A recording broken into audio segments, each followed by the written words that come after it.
Hello, boys and girls. My name is Miss Shy. What's your name? Well, hello there. I am so happy to see you, and I'm so glad that you could join me again for story time.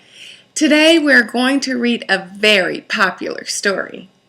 And this one is by Dr. Seuss. It's called The Lorax. At the far end of town, where the griggle grass grows, and the wind smells slow and sour when it blows, and no birds ever sing excepting old crows, is the street of the lifted Lorax.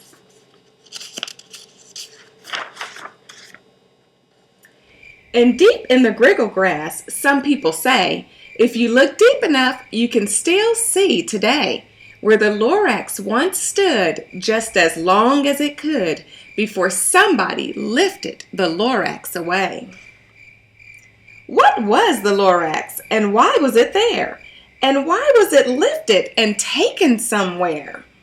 From the far end of the town where the griggle grass grows, and the old onceler still lives here. Ask him, he knows. You won't see the onceler. Don't knock at his door. He stays in his lurkum on top of his store. He lurks in his lurkum, cold under the roof, where he makes his own clothes out of muffered muff. And on special dank midnights in August he peeks out of the shutters, and sometimes he speaks and tells how the Lorax was lifted away. He'll tell you, perhaps, if you're willing to pay. On the end of the rope, he lets down a tin pail, and you have to toss in 15 cents and a nail, and the shell of a great-great-grandfather snail. Then he pulls up the pail, makes a most careful count, to see if you've paid him the proper amount. Then he hides what you paid him away in his snub, in his secret strange hole in his grooveless glove. Then he grunts, I will call you by whisper my phone, for the secret I tell you are for your ears alone.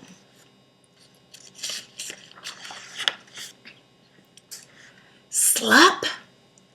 Down slops the whisper my phone to your ear, and the old onceler's whispers are not very clear, since they have to come down through a snurgly hose, and he sounds as if he had smallish bees up his nose. Now I'll tell you, he says, with his teeth sounding gray, how the Lorax got lifted and taken away. It all started way back, such a long, long time back. Way back in the days when the grass was still green, and the pond was still wet, and the clouds were still clean, and the song of the smommy swans rang out in space, one morning I came to this glorious place, and I first saw the trees, the truffula trees, the bright-colored troughs of the truffula trees, mile after mile in the fresh morning breeze. And under the trees, I saw a brown barbaloose frisking about in their barbaloot suits, and they played in the shade and ate truffula fruits. From the rippleless pond came the comfortable sound of the hummingfish humming while splashing around.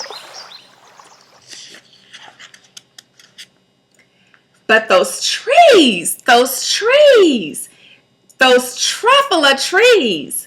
All my life I'd been searching for trees such as these. The touch of their tufts was more softer than silk, and they had the sweet smell of fresh butterfly milk. I felt a great leaping of joy in my heart. I knew what to do. I unloaded my cart.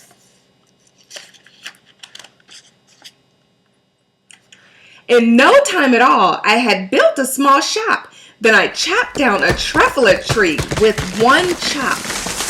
And with great skillful skill and with great speedy speed, I took the soft tuft and I knit it at the need.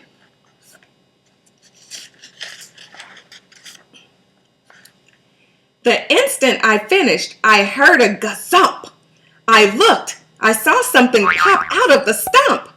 Of the tree I chopped down, it was sort of a man. Describe him? That's hard. I don't know if I can. He was shortish and oldish and brownish and mossy, and he spoke with a voice that was sharpish and bossy.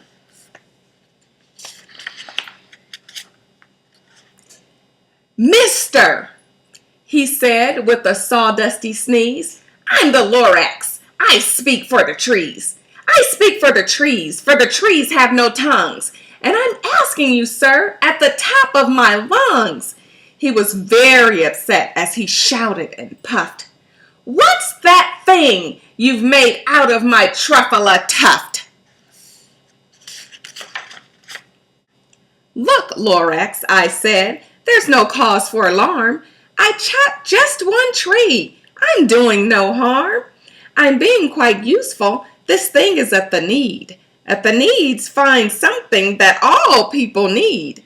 It's a shirt, it's a sock, it's a glove, it's a hat. But it has other uses. Yes, far beyond that. You can use it for carpets, for pillows, for sheets, or curtains or covers for bicycle seats." The Lorax said, "Sir, you're crazy with greed. There's no one on earth who would buy that fool's the need."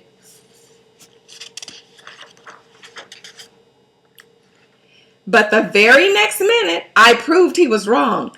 For just at that minute, a chap came along, and he thought that the need I had knitted was great.